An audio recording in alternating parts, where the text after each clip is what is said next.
Brandon, what's up? How's it going this morning? Hey, I'm back in Florida. It's warm down here, Jenna.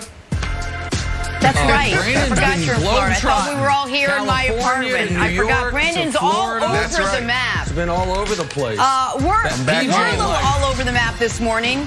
Lots to talk about. We're going to start in the NBA with James Harden. Is he? Can he? Will he be traded to the Brooklyn Nets? Yesterday, we learned Harden turned down a 2-year, $103 million deal from the Rockets, reportedly telling them he wants to get to Brooklyn. Apparently, Brooklyn very much wants to get to Harden.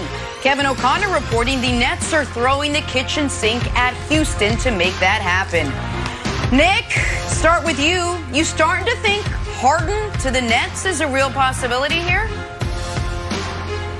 Not before the season, unless Kevin O'Connor is being literal, that there is an actual Stone-style kitchen sink that is being thrown at Raphael Stone. He's concussed and he trades Harden for 30 cents on the dollar. Aside from that, I would say no. Here are the most likely James Harden outcomes. I will rank them, and let's call this informed speculation. The most likely outcome is James Harden on December 22nd when the NBA season opens is a Houston Rocket. The second most likely outcome is that on December 22nd, James Harden is a Philadelphia 76er. The third most likely outcome is that James Harden is on what I would call a mystery team, meaning a team that has not yet announced itself in these sweepstakes, like such as, hey, Chicago Bulls, Kobe White, Zach LaVine, Lauri Markkanen for Harden. You interested in that? What about the Utah Jazz? Would they give up Donovan Mitchell for James Harden because Harden might be a better fit personality-wise and stylistically with Rudy Gobert? I would include the Celtics, but we know Danny Ainge doesn't actually try to compete for championships. He competes for offseason assets. But one of those teams. And then the fourth most likely outcome is that the Brooklyn Nets acquire James Harden for, as Wild's buddy Bill Simmons would call it, the poo-poo platter of Spencer Dinwiddie, Karis LeVert, Jared Allen, and some bad picks before the start of the season. So I do not think this is going to happen. And if it were to happen, Jenna, I think it would happen during the season if things go seriously awry in Houston. Okay, so it's funny you mentioned that. Obviously, the Nets deal is far from a lock. There is another report saying the Rockets feel no pressure to trade Harden or Russell Westbrook at all. They're, quote, willing to get uncomfortable as the season begins. Brandon, you're a former player. Tell me something. Would it be a mistake for the Rockets to start the season with two unhappy players, with Harden and Westbrook having to go out there and play basketball? Is that a mistake for the Rockets to do that? Well, it's not a mistake if they're really interested in getting uncomfortable. If Nick's number one scenario plays out, it's going to be extremely uncomfortable. For that reason, if I'm them, I get it done. Listen, face your pain now instead of later. You're not going to win this deal. It's good. You guys did a great job. You brought in Harden, 8 years ago? You took a shot at this small ball thing. It didn't work out. Now it's time to move on. So as a player, if I'm Harden, I'm actually probably a little bit more angry this morning hearing that, because I'm going to wake up to this news, and the first thing I'm going to think about is, well, you let the general manager walk out.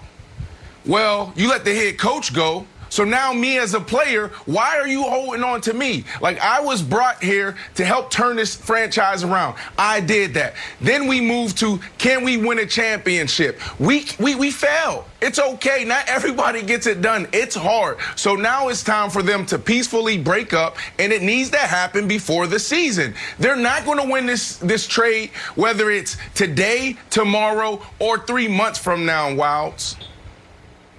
So let me jump in real quick, Nick. Wiles, and then I'll toss to you. I understand the leverage Harden has as far as making it super uncomfortable, but I also think there is countered leverage to the fact that he doesn't have 1 year. He has 2 years left on his contract. I know it's being called 3, but the third's a player option, so rip that up.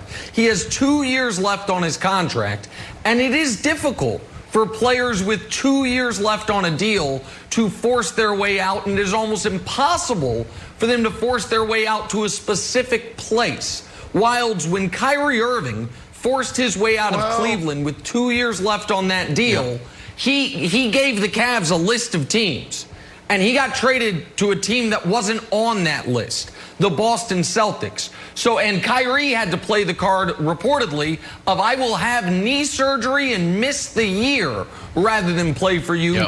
I don't know, or I don't believe, have any reason to believe Harden would be willing to go that far, particularly Wilds, when they could trade him to a situation that is not as, you say what you want about Houston. I know James Harden a little bit. How do you think he would like the off-court experience of Houston compared to, say, Salt Lake City? So I do think there is some real leverage that James Harden, or that the Rockets have in this, even if Harden can make it a seemingly untenable situation, Wilds. See, I like the idea of just getting uncomfortable, of just coming to the table and just putting it all out there and be like, you know what? Let's go to war. Let's have some hard truths. Because here are the hard truths about the Rockets. The Rockets were built around James Harden. His usage rate is out of control, and it's been for the last 5 years, top of the league every single year. So if you're talking about a team's failure, you're talking about the way that they play. And I would be like, listen, James, we've gotten to the playoffs. I don't know if it's the whole team's fault or if it's your fault, because you've consistently come up short every time we've had an elimination game. You're 16 for 64, and I'm not even mentioning as a team, we missed about 27 straight threes, and you did have the turnover record in an elimination game. Here's the other thing. Then I start to come in with a little bit of the niceness. I'd be like, we've been playing the wrong way. Cut back up. All we've been doing is playing iso ball, and we've heard it from everybody. It was you and Russ, and before it was you and CP3. We got rid of CP3. All of a sudden, they're in the playoffs. So look, I'd say, James, here's the story. Here's what we're gonna do. Steven Silas. First of all, give me a shot. It's my first year being a head coach. Give me a shot. Here's what I do. Boom. How about we start rebounding the ball? Our opponent's got more rebounds than any other team in the league. We let them grab the ball. So A, we're gonna rebound. 2, we're gonna shoot some 2-pointers. I know it's crazy, but you know who shot a lot of 2-pointers? The Lakers. They seem to do okay. And 3, we're not gonna have the second fewest assists. We're gonna move the ball. And then we're gonna get into the playoffs, and you're gonna win us some playoff games. And that's why you should stay in Houston. Not gonna happen. Nick, I think that would work. I think if Steven Silas laid out a real plan, that would work. It all sounds good, Wilds. But as a player, when your mind is made up, it's time to go. That's going to be an uncomfortable situation. You got to think about the temperament of these two players. Harden, Nick, you talked about it yesterday. He's a little bit more reserved, a little bit more laid back. He has a lot of chill to him. And then Westbrook, he'll tell you how he feels. So those two players being in that locker room is going to make it uncomfortable for everyone. The janitor, the 12th guy on the bench, the 7th assistant coach. It's going to be uncomfortable. Move on. Let me just ask you one quick question, though, Brandon, because Wilds brought up an important name in this. Steven Silas, the new head coach of the Rockets. He was with the Mavericks last year, by the way, helped build that offense that was, for a time being, the highest scoring in NBA history. And there are a lot of similarities to Luka and Harden's game, even though we don't talk about them like that. There are a lot of similarities there. And I know whether he is or not, Harden thinks I'm far better than Luka, and look at what Luka did. If you're James Harden, if Steven Silas calls you and says, can I have 6 weeks? The trade deadline is not approaching. Can we have the short training camp and the month of January to see how this will work? Does that move you at all, Brandon? Because it is a new head coach, it is a new GM, so it is a new situation, at least somewhat. Yeah, not at all, because you're looking at the personnel. You don't have the guys in that locker room to get it done. James Harden is trying to win a championship. So it doesn't matter what coach you bring in, with your general manager, if he's a new general manager or not.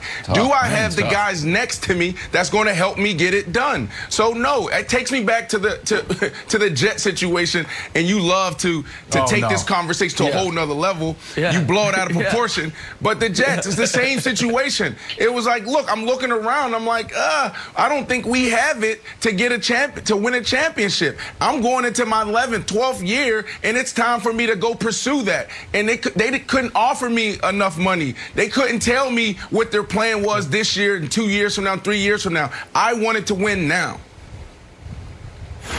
All right, we're going to have much more on this story still to come. Plus, I'm still caught up in the janitor's also uncomfortable with all of this. We got to talk some football now.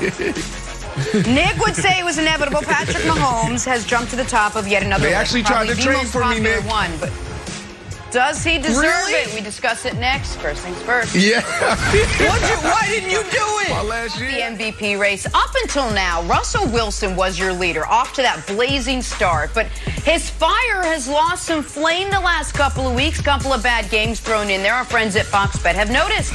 Patrick Mahomes is now the new MVP favorite. Russ is in second, followed by Aaron Rodgers. Nick, this had to have come as a complete and total shock to you. Yeah, so listen, sometimes I get put in a bad spot.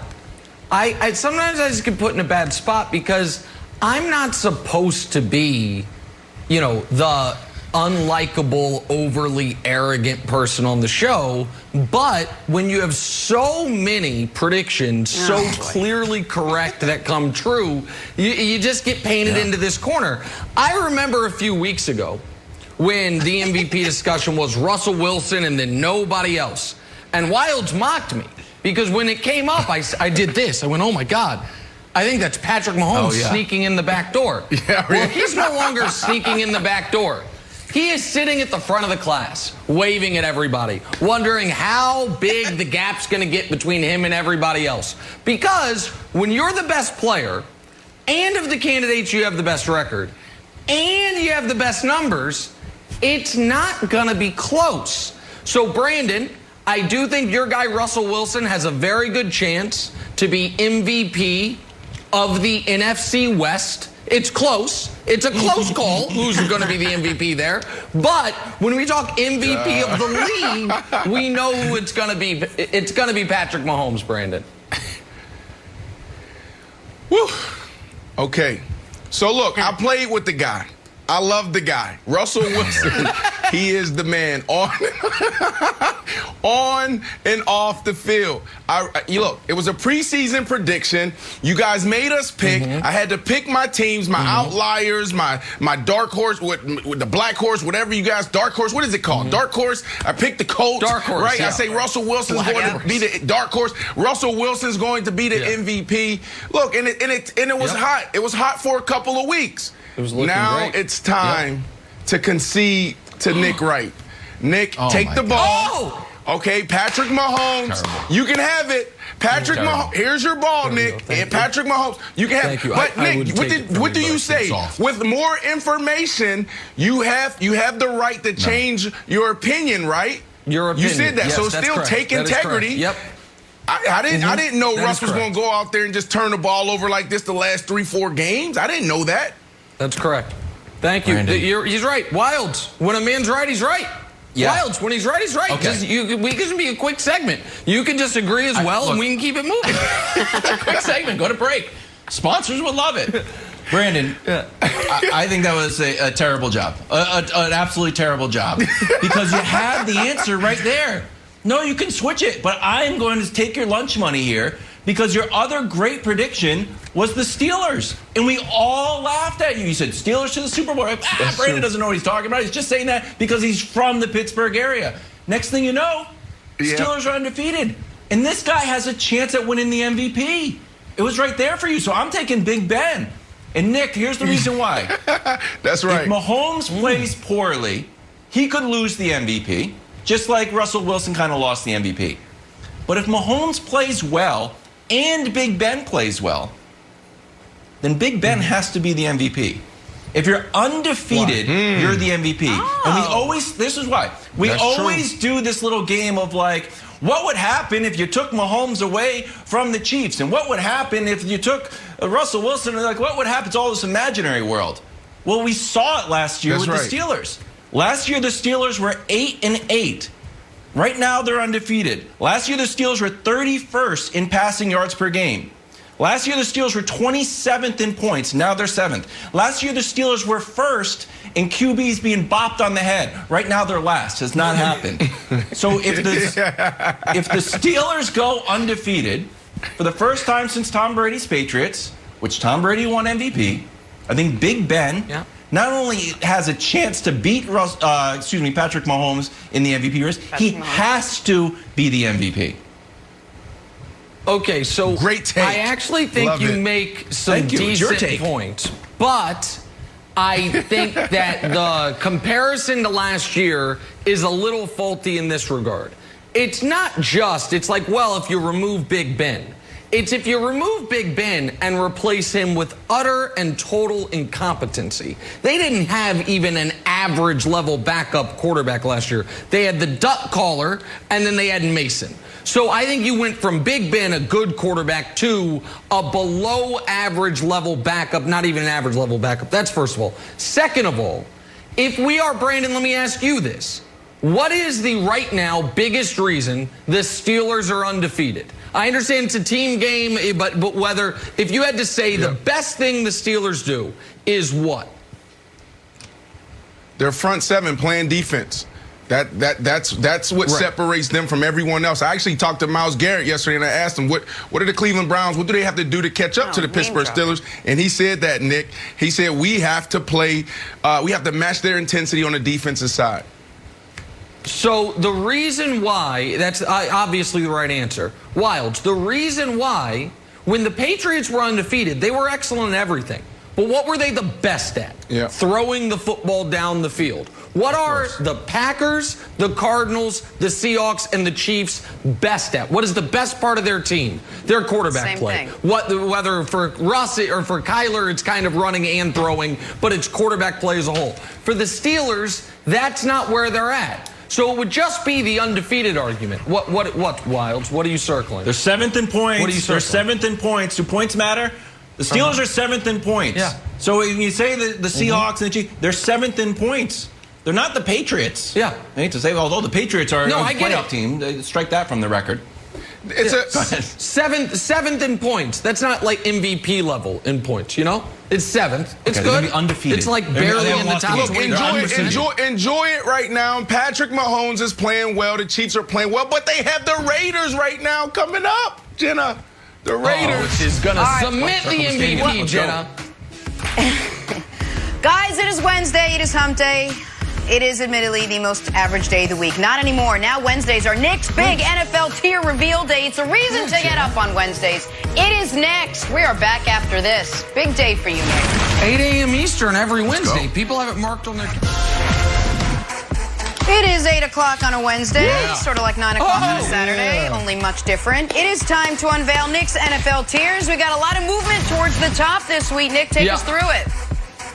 All right, I need to ready the audience and Jenna, Wilds, and Brandon for what's going to be the committee's most controversial decisions this week, which was a total revamping of the tiers.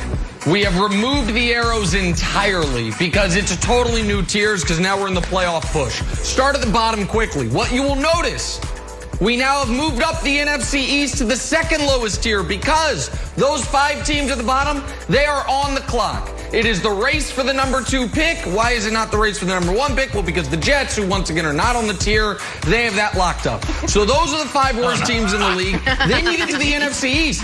The NFC East, thanks to the Fightin' Joe judges, thanks to Washington nearly pulling off back-to-back comebacks, and thanks to Dallas not playing, the NFC East moved up a tier, so good for them. Then you've got 6 teams in the NFC that I call teaser ruiners for gamblers out there. Be careful the rest of the season. Any of those 6 teams on any given week can ruin your money line teaser, can ruin your money line parlay. They're not good teams, but they're good enough to upset a team before the end of the year. Now we have the teams that really matter if we can zoom in on them. We'll start with the AFC pretenders. Titans, Colts, Raiders, Patriots. They're good enough. They're good teams. None of them will win a single solitary playoff game for the teams that get there. Now the teams that truly matter. AFC contenders. Look at the Miami Dolphins. Tua Tagovailoa, maybe your rookie of the year on that list. The Browns, the Bills, and the Ravens. Those teams can cause massive problems if they are allowed to play a game on their terms. If they can control the style of play, they can beat almost, not anybody, but almost anybody. Then there's the NFC logjam. I'm going to admit, some people on the committee thought this was a cop-out. Some people on the committee argued hard that we need to have one NFC team above the rest. Other people raised good points that how can you really differentiate these 6 teams? So it's an NFC logjam right there. And then the Steelers, after a week outside of #1 contender, after their dismantling of the Bengals, they reclaim their spot as the #1 contender to, of course, the champs, the Kansas City Chiefs. So there's your Week 11 tiers. It's a playoff push tier, totally revamped. Maybe this methodology going forward. Brandon Marshall, your thoughts? Listen, not bad, not bad. I love this. I'm so tired of power rankings. This is really good. But I only have 2 things that I want to highlight here. And I think you're off just a little, Nick. The Cleveland Browns, I'll pick my battle. Let's start with the Oakland Raiders, and you have them as AFC pretenders. I feel like the committee got lazy. Like, how do we not have this team just a little bit higher? Because they beat 3 teams that's ranked higher than them. They beat the Saints. They beat the Cleveland Browns. And who else they beat? Oh, the champs. They beat the champs. So when are you going to put respect on this team, Nick? So that's my first. First thing. Yeah, please explain this to me. Let me answer the Raiders. Hold on. Let me answer the Raiders, then get to your second critique. So the Raiders, it should be noted, when there was a rough draft of this submitted Sunday night after the late game, the Raiders were on the contenders tier. That's where they were. And then Monday, the news came out that the Raiders in Week 5 were taking victory laps after a regular season game, and the committee talked and said contenders don't do that. Contenders don't celebrate regular season victories like their championships. You know who does that? Pretenders. So they got moved down because the Raiders themselves know they're not real contenders. So that's what happened. Are you mixing business with your personal feelings and thoughts about the Chiefs? I abstained. Is that what happened right now? I abstained on the Raiders vote. No, that's what it feels like. I was so angered by that, I abstained. I feel like there may be some corruption with the committee. No, I abstained on the Raiders. Okay, whatever. I think there's a little bit of corruption. We need to look at that. It's not an issue, but I just want to note this right now. Okay, so if the Pittsburgh Steelers win this weekend, and they probably will, they have the Jacksonville Jaguars. Coach Tomlin said he really respects the Jaguars, so we'll see what happens there. Okay.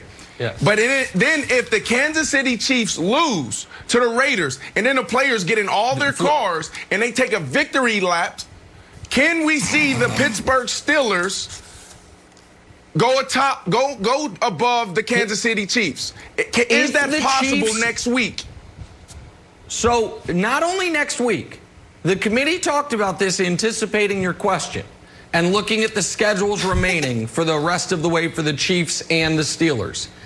If the Kansas City Chiefs suffer any loss before the Steelers suffer their first, the Steelers go at the top spot. That is a commitment from the committee to America that if the Chiefs get to 2 losses before the Steelers suffer 1 loss, then the Steelers must go atop the rankings. That is true. So it could happen this week. Then I'm good. Wilds, good job. It could happen this week. I don't think it will, but that's where we're at with that. So, yeah, it's a fluid list. Okay. Wilds? Oh, wow. Glasses. Oh, wow, Mr. Wilds. Greetings, everyone, and fellow committee members. It is I, Kevin Wilds, looking like Benjamin Franklin. I'm here to petition the gentleman from Kansas City to move the Colts of Indianapolis up a tier at least for the reasons I lay out henceforth. Reason number 1, LeBron-esque defense. They are good at everything. The fewest total yards, the second fewest passing yards, the third fewest rushing yards, and the fourth fewest points allowed, just under 20 points a game. Reason number 2, they're also the best tackling defense. Every week we see highlights of people missing tackles, not the Colts. Pro Football Reference says they've missed 35 tackles all year, best in the league.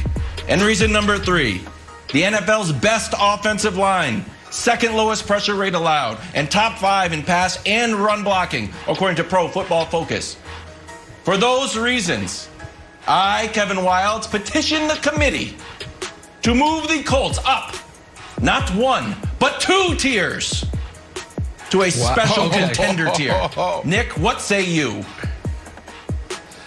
What I say is you made a lot of very good points, and the committee considered all of them. Unfortunately, your great full screen is totally undone by this average video. Because the reason the Colts are where they are is because of number 17. Because we all know that Phillip Rivers in his prime was a hold your breath and squint your eyes playoff quarterback. And Phillip Rivers at age 38 in year 17 in a new system with a new team and a new coach, we have no reason to believe that's going to be any different, Jenna. So the Phillip Rivers factor is the reason why the Indianapolis Colts will. I'll be honest with you.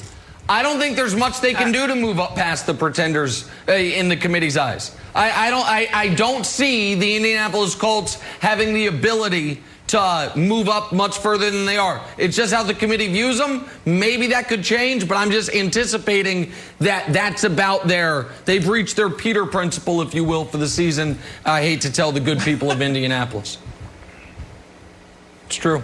We talked about it a lot. All right, so listen, here's what could make some things interesting for next week. I love looking at what we got coming up. We got these matchups pegged, and it could affect who goes where. You got Cardinals, Seahawks tomorrow night. You got Titans, Ravens, Packers, Colts, Chiefs, Raiders. There's Rams, Bucks. You got a plethora of fantastic games with great implications. A lot on the line. Nick, what do you think the outcome of these games? How do they affect next week's tiers?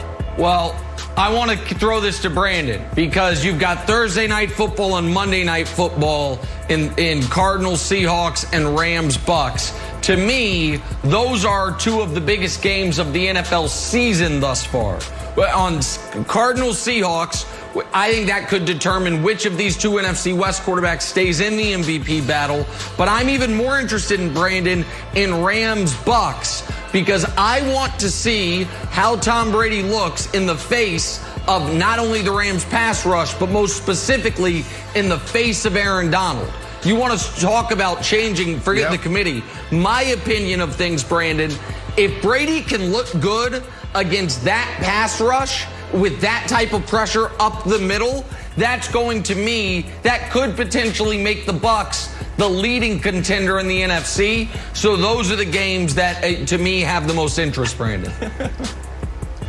Yeah, I have a huge smile on my face because as a player, this is what you want. You're in November. You want to see exactly who you're sitting next to. You want to see who you're taking the field with.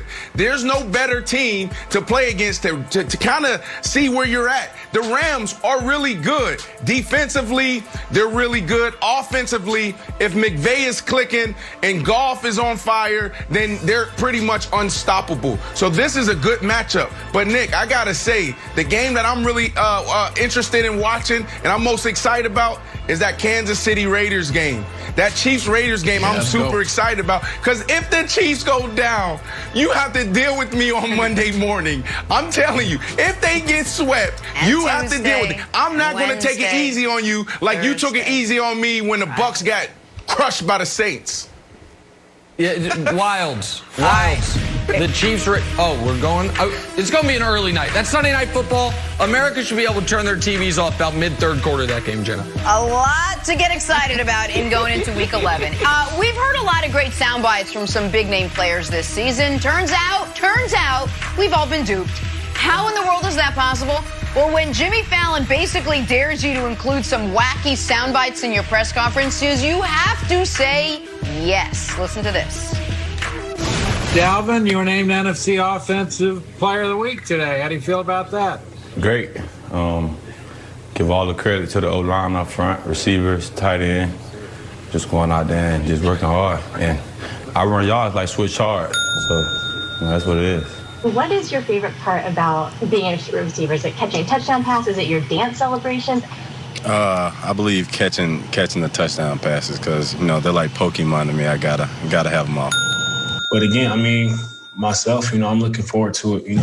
Again, call me old-fashioned, like literally, like I mean it. Call me old-fashioned. That's my new nickname.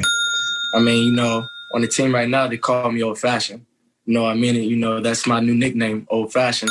Maybe even I bring that up and put that in his ear a little bit. Sometimes you got to throw the sauce in your boss.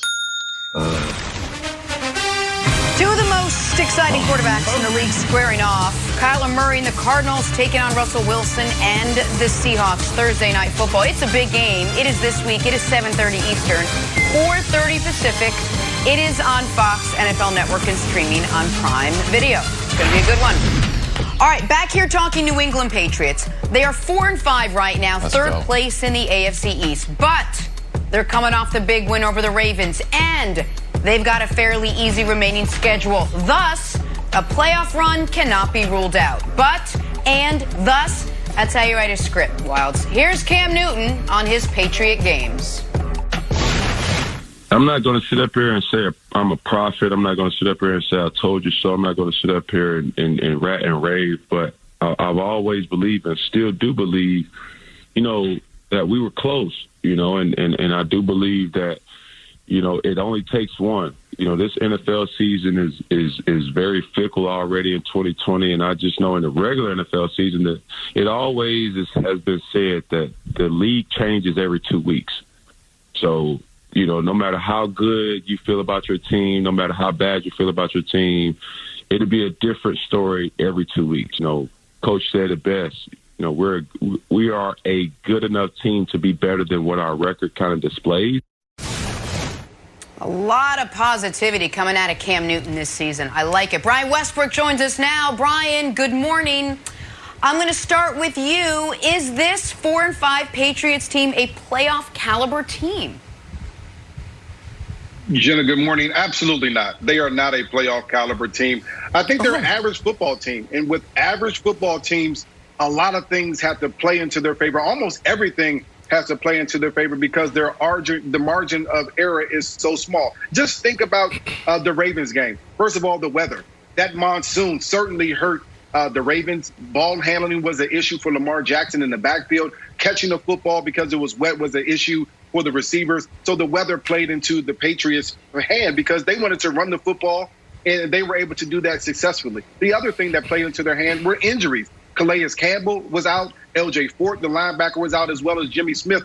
Three of the guys that are the core of their defense were out. They were able to run the ball up and down the field against the Ravens all game long. And then the turnovers. The biggest issue for the Patriots all season long has been turnovers. When they lose football games, they turn the ball over multiple times. Can they operate in a situation all for the rest of the season where they get all those things that are falling into their favor? I don't think so. And because of that, I think they'll continue to be average for the rest of the season.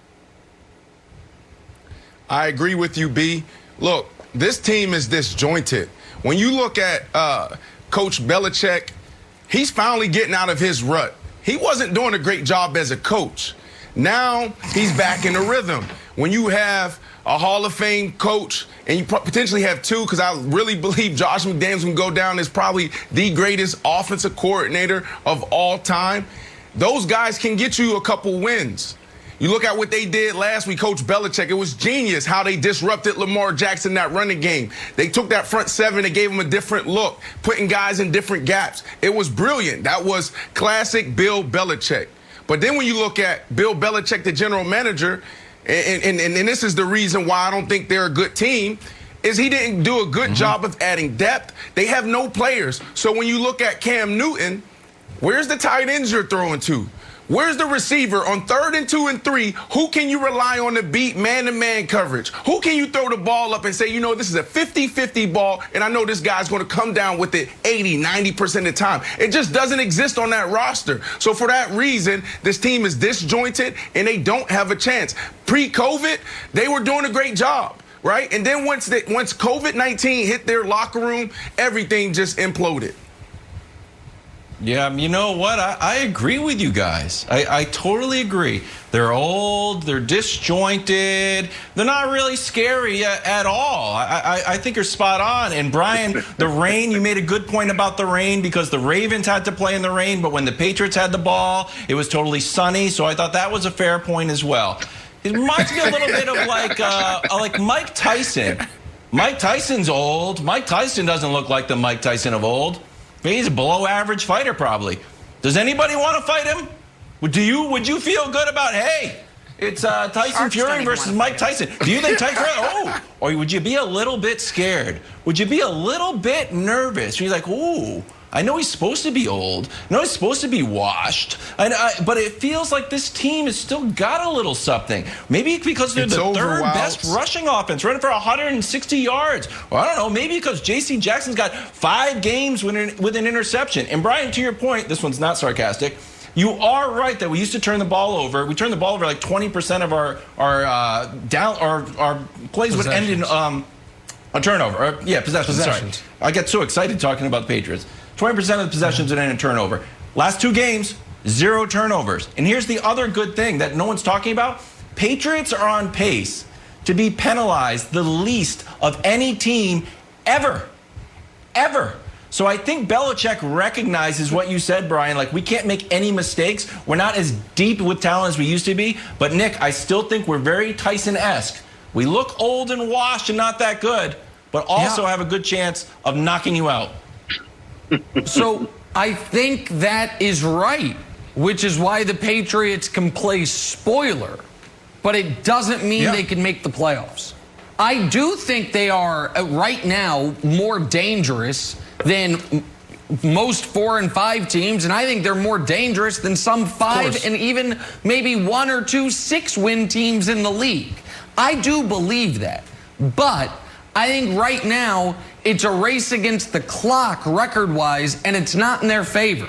Everyone's going to point to the Seattle 1-yard loss and the loss to Buffalo when Cam fumbled.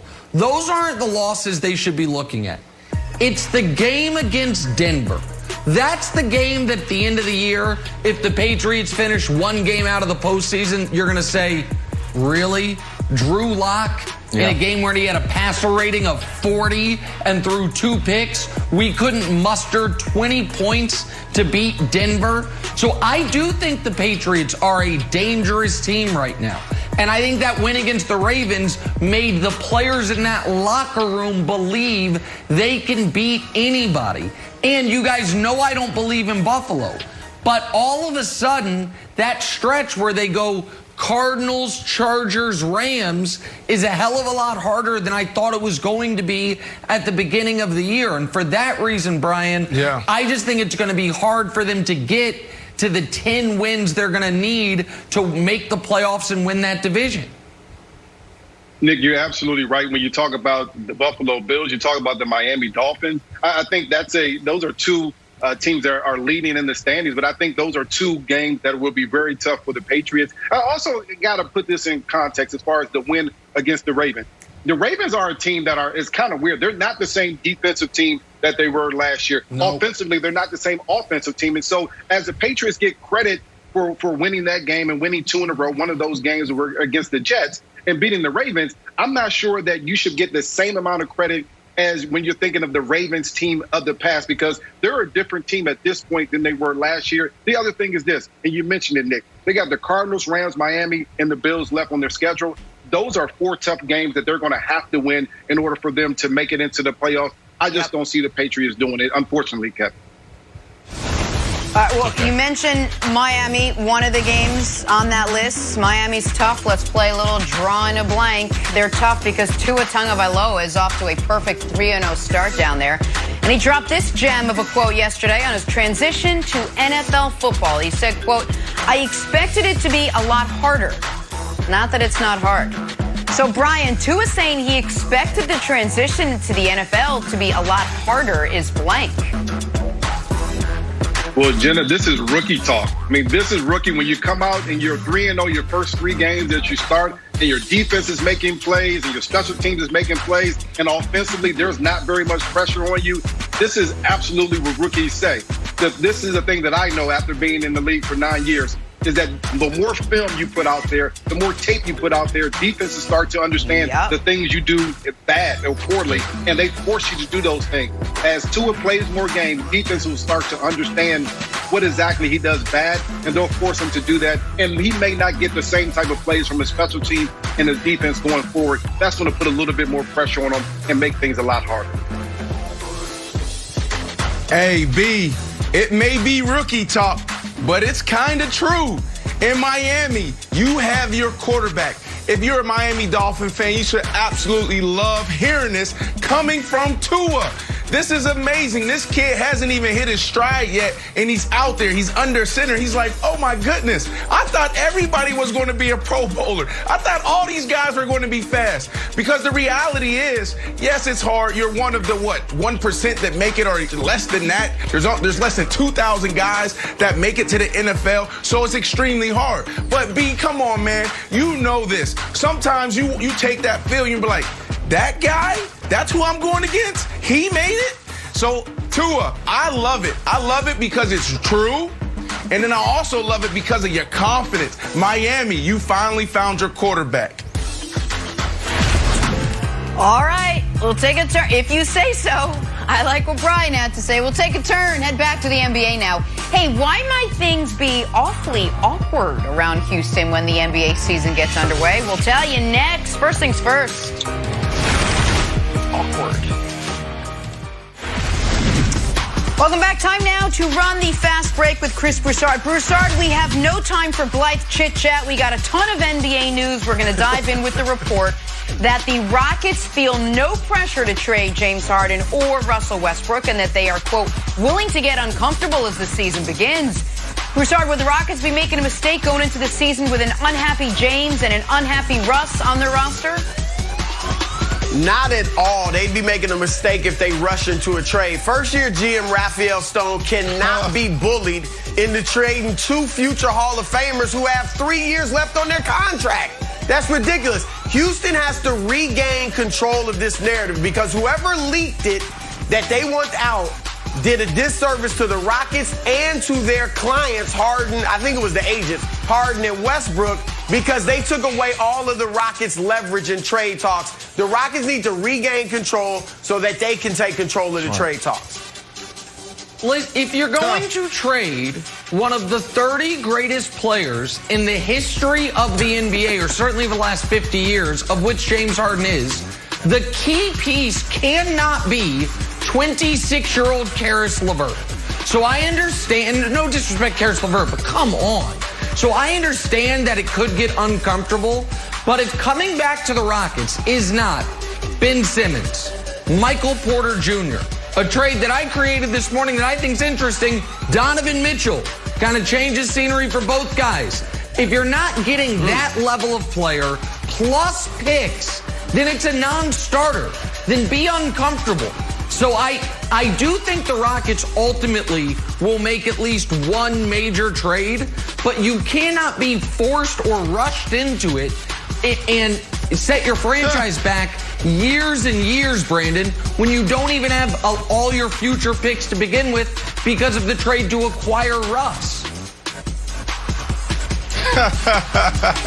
Huge mistake. Come on, guys. You're going to lose this regardless. You just said they're 2 future Hall of Famers. There's nothing you can get in return that's going to replace this production. Look, another thing, you got to think about the player's perspective. You guys keep thinking about the owners and the general managers, but what about the players? They hold the leverage. If they don't want to be there, they won't be there. Now, what'll happen tomorrow? What happened in a couple of months? I don't know. But James Harden, Russell Westbrook hold all of the cards. They have all of the leverage. And let me ask you guys this question. And you don't have to answer it, but it's something to think about. The general manager wants out, he gets out. The head coach wants out, he gets out. So now the superstar player wants out, and now everybody's saying, oh, he has 3 years left on his contract. Baloney. Okay. I would say if I'm Steven Silas, I would do this. I'd sit down with James Harden and say, hey, let's just put all our garbage out on the table. And here's what I would say. Your usage rate is out of control. I'm going to change that. We've been playing the wrong way. Also, when we get to the playoffs, you know what? You don't show up, dude. So when we talk about like our ceiling is your ceiling. You probably deserve some responsibility for putting up bricks all playoffs and setting a historic turnover record. Number 3, ISOs. We're not going to play that way anymore. We've tried it. We tried it with Russ. We tried it with CP3. It doesn't work. We're going to shoot some 2-pointers. Oh my gosh, just like the Lakers did and won the championship. We're going to rebound the ball and we're going to pass the ball. Give me a chance, and if it still doesn't work, we'll trade you before the deadline. Guys, I have awkward moments all the time. It's not that big of a deal. Let's stick with the Rockets for our next story. A report out yesterday that the Rockets and Wizards have discussed a deal centered around Russell Westbrook going to Washington and John Wall coming back to Houston in return. Nick, who would win in this deal? Oh, the Wizards would win. I understand that Russ, because of the bubble performance, is right now, his value is at an all-time low. But before he got COVID and before he hurt his quad, it should be noted, in the 3 months before the NBA season shut down, he was giving you 31, 8, and 7 on, and this is the most important number, 50% shooting. Yeah. John Wall, we haven't seen him play in so long that there is more of an unknown with Wall than there is with Russ. So while Broussard, I don't think this would be a terrible trade, I do think that Houston would have to get more in return than just John Wall. I do think you're going to have to get, and I think Beal would fit well with Russ, by the way. So I do think Washington would have to include more than John Wall to make this trade make sense for Houston. Brandon? I mean, I guess the Wizards. Yeah, I mean, I guess the Wizards because, maybe they'll sell more tickets, but this is a wash. I mean, come on, what's the goal here? The goal is to win a championship, and neither of these guys are going to come in and put their team in contention. So for this, I got to say, maybe the Wizards. But, if I'm Russell Westbrook, I'm looking for an opportunity to go win and compete at a high level, and I don't think the Washington Wizards presents that opportunity. Well, Brandon's right in that neither team would win a championship, but the Wizards would win this deal going away because I think they'd be a playoff team in the East. They'd be exciting. They'd create some buzz finally around D.C. that hasn't been there in a long time. And Russ and Beal could play together. Russ would be on the ball. Beal's a great shooter. I think in the Eastern Conference, they make a little noise at the bottom of that playoff group.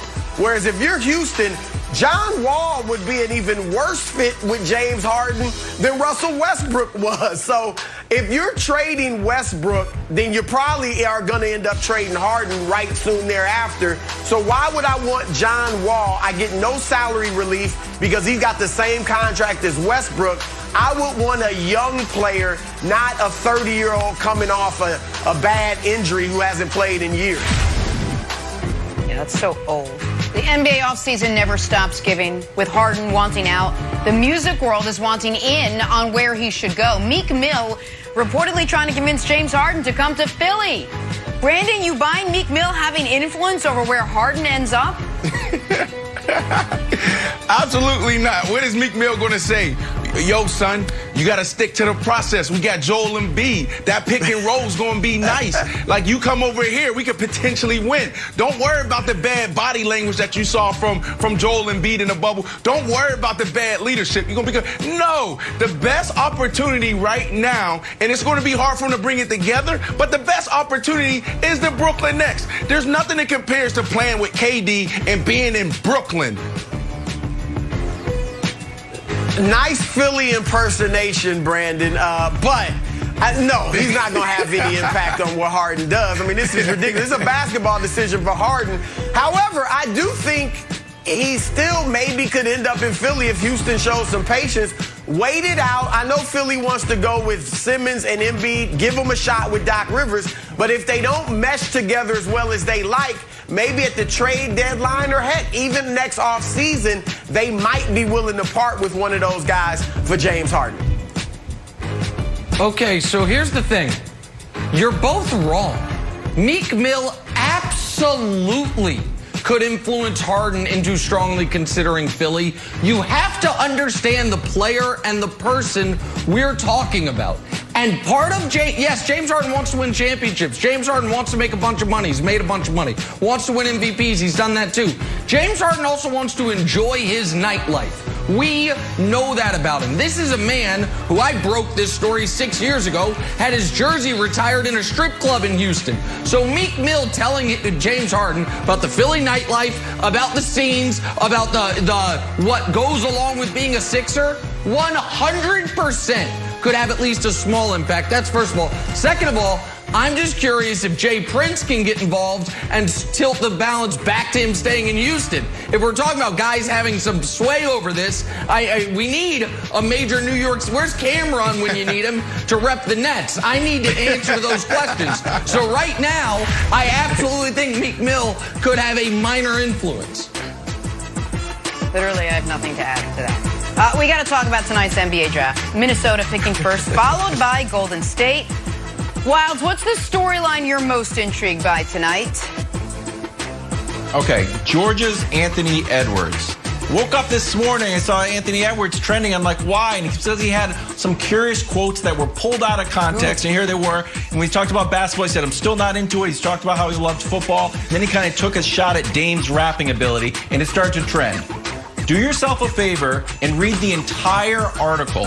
It is a nuanced look at a guy who has overcome some real challenges. His mother and his grandmother passed away. It's on the 5th of the month. That's why he wears number 5. He has the potential to be the best scorer and the best defensive player.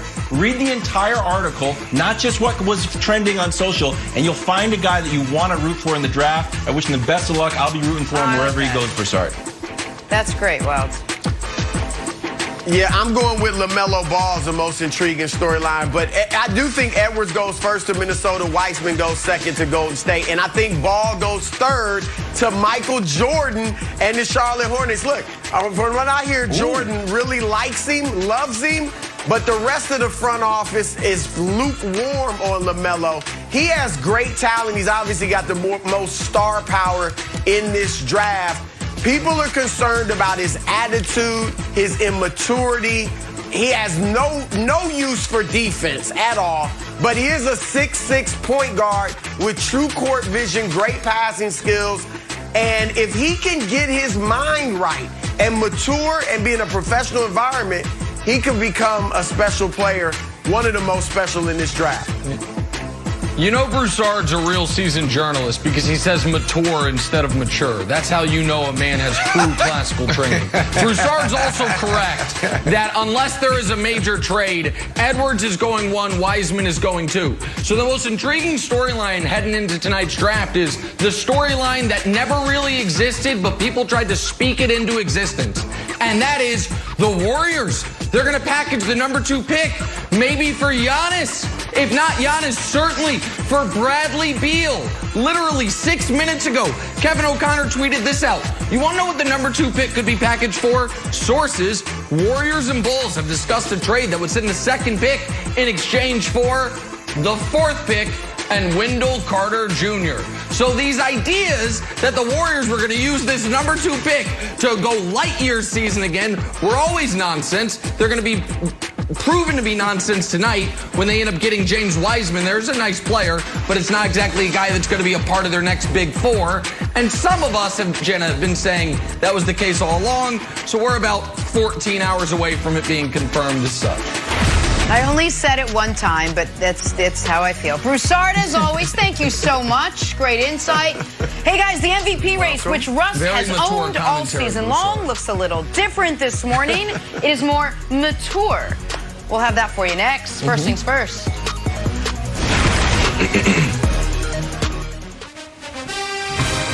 Two of the most exciting quarterbacks in the league squaring off. Kyler Murray and the Cardinals. Russell Wilson and the Seahawks. Thursday Night Football this week, 7:30 Eastern, 4:30 Pacific on Fox, NFL Network, and streaming on Prime Video. All right, back here talking NBA. James Harden, is he, can he, will he be traded to the Nets this offseason? Yesterday we learned Harden turned down a 2-year, $103 million deal from the Rockets, reportedly telling them he wants to get to Brooklyn. Well, apparently Brooklyn very much wants to get to Harden. News this morning, the Nets are throwing the kitchen sink at Houston to try to make that happen. Nick, are you starting to think that Harden to the Nets is a real possibility here? Only if there's an actual kitchen sink involved and it concusses Raphael Stone, the new Rockets GM, and he makes a trade he shouldn't. And this is insane. Folks, I'm not saying James Harden's definitely going to be a Rocket. I am saying you are not trading the 3-time defending scoring champion, a guy who has finished top 2 in the MVP balloting 4 times, and a guy who has made All-NBA first team 6 of the last 7 years for a package whose biggest asset is 26-year-old Karis LeVert and 27-year-old Spencer Dinwiddie. That's not happening. Here are the most likely outcomes ranked. Number 1, on Christmas Day, James Harden is a Rocket. Number 2, on Christmas Day, James Harden is a Sixer. That the Ben Simmons for Harden trade that makes seemingly too much sense to not be discussed actually happens. Number 3, James Harden is a mystery team member. Meaning, so what if the Bulls say Zach LaVine, marketing Kobe White, we want to make sure we make the playoffs? What if the Jazz say, you know what? Donovan and Rudy never actually mended fences. We're going to offer you Donovan for James Harden. What if the Heat, now that they almost assuredly know Giannis is re-signing his extension, say we don't need the cap space. You want Tyler Hero? You want draft capital that we have left? Let's try to make that happen. That's your third most likely outcome, mystery team. And your least likely outcome, Jenna, is that he's on the Nets to start the season. The Nets do not have the assets to make this worthwhile for Houston. And because of Harden's contract, Houston does not have to give him to only one team. This is not an Anthony Davis situation with 1 year left. Harden has 2 years left. And because of that, no, I just don't think this is happening. All right, well, to your point, Nick, there was another report out yesterday saying the Rockets reportedly feel no pressure to trade Harden or Russell Westbrook. And they're, quote, willing to get uncomfortable as the season begins. Branders, as a former player, Brandon, tell me something. Is it a mistake for the Rockets to start the season with an unhappy James Harden and an unhappy Russell Westbrook on the roster? Can that work? Absolutely. You know, it's going to be really uncomfortable if they make the decision to hold on to these guys. Look, everything you said, Nick, went in one ear and out the other because you didn't give me the player's perspective. Look, certain situations is different, but in this scenario, when you have Russell Westbrook and you have James Harden and you look at their temperament and what they're willing to do, what they're willing to sacrifice to get out of there, you have to start there. I get it. 2 years, 3 years left on their contracts. I get it. Who, once in a lifetime type players. Who's going to give me the compensation? Nobody. You lose this trade regardless. So do you want to face the pain now or do you want to face the pain later?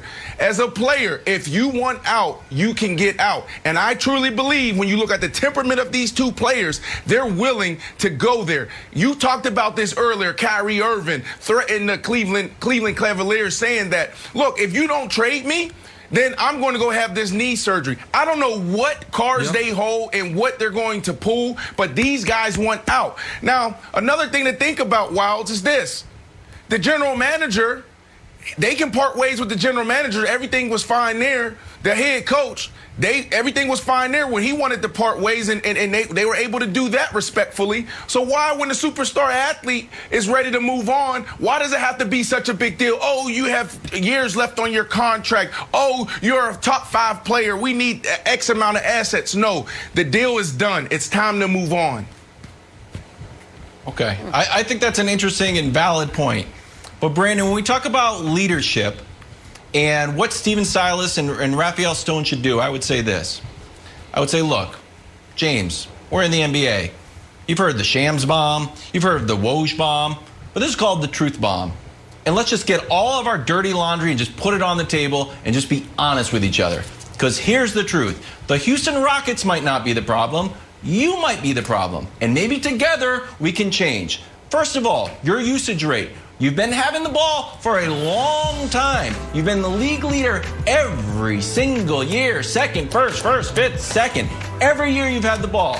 And you know what? We haven't been successful. So maybe it's not an us problem. Maybe it's a you problem. Maybe we could change our style a little bit and have a little more success. Also, when we get to the playoffs, maybe you don't, have some of your worst performances in our elimination games. You can't shoot the ball in elimination games. You're 16 for 64. You had a historic turnover game that was just awful. And we collectively missed 27 straight threes against the Warriors. Number 3, we play the wrong way. I'm Steven Silas. I'm in charge now. Maybe we don't do these ISOs anymore. They haven't led us to playoff success. Here's what I'm going to do instead.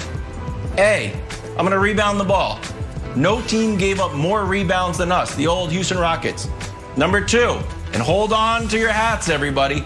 We're going to shoot some 2-pointers, just like the Los Angeles Lakers. They shot a lot of 2s, and they had the Larry O'Brien trophy. Number 3, again, call me a crazy person. Nick, call me a revolutionary. We're going to pass the ball. No team, the Portland Trailblazers had fewer assists. The Houston Rockets had the second fewest assists. So, Nick, wild theory here. Stop playing isolation, rebound the ball, and pass the ball. And I'll say, James, we're going to try that. If you don't want to do that anymore, so be it. But that's the truth of what we need to do to win. So, can I play Brandon, James Harden? Let me ask you a question. Yeah, go ahead, please. Go ahead. That's what I was going to ask you to do. So go. No. Play James Harden. Okay, that was presented to you. Let me play James Harden. No, go ahead. So here's what I'm gonna do. I'm gonna pull out my roster. Okay, I'm gonna pull out the roster and I'm gonna go like this. So we have B, Caboclo, we got D, Carroll, Tyson Chandler. I love Tyson Chandler, but Tyson is getting old. Chris Clemens, Robert Covington, Michael Frazier, Eric Gordon. I like Eric Gordon, but is he going to get me to the championship? Jeff Green. I like Jeff Green, but is he going to be in the championship? And I'm going to continue to go down that list, and then I'm going to see Russell Westbrook. Russell Westbrook's out of there. And then I'm going to say, with all due respect, it's time to part ways. You did it with the general manager. You did it with the head coach. We did our best. For 8 years, we did the unthinkable. We went to small ball. We tried, but it didn't work out. So now it's time for us to part ways because I don't want to waste your time, and I don't want you to waste the remaining of my time in the NBA. So for that reason, Nick, I'm telling everybody it's time for the Houston Rockets to let James Harden go. Let's continue this role play then. I'll be Raphael Stone, and you're James Harden. You've just said, I don't care what Steven Silas is going to do. We don't have the roster to compete for a championship. I don't want to be here. And I'm Raphael Stone. And I say, you know what, James? I respect that and I appreciate that. I want to let you know we have found a trade that works. You will get a fresh start. I hope you really enjoy rebuilding in Chicago. Winters are tough, but it's a great city. That's where we're moving you. That is the offer we have on the table. Also, it's going to take some massaging, but we think we can get you to Salt Lake City, possibly. Or do you want to or do you want to see if this can work here? What do you say to that? One second, Mr. GM. Hey, Chicago, I'm not playing. I'm not coming. Don't even try to trade for me. Hey, Utah, I don't snowboard. Don't even try it. I'm not coming. That's all he has to do, Nick. He's not coming. That's the power of the player. So here is what do you want from me? So this is what, and listen, I'm all for, I'm as pro player empowerment as anybody on television. So I understand where you're coming from. But there is a distinction that has to be drawn between how these negotiations go in football and how they go in basketball. And here's the distinction. Because football does not have guaranteed contracts, hold on, just wait a second. Because it doesn't have guaranteed contracts, what you see is players hold out. What you see is players refuse to report. What you see is players, the rare times they have leverage, they truly exert it. Because the NBA's contracts are fully guaranteed for the most part, I cannot remember a time in modern NBA history where a guy has simply said, I'm not showing up. The closest we have to that, I guess, is Iguodala when he was traded to Memphis, but that was not a superstar trade where a team paid a ton for him. So I just, like, do you think James Harden is willing to sit out a year of basketball? Because I don't. Like, we've seen NFL guys do it.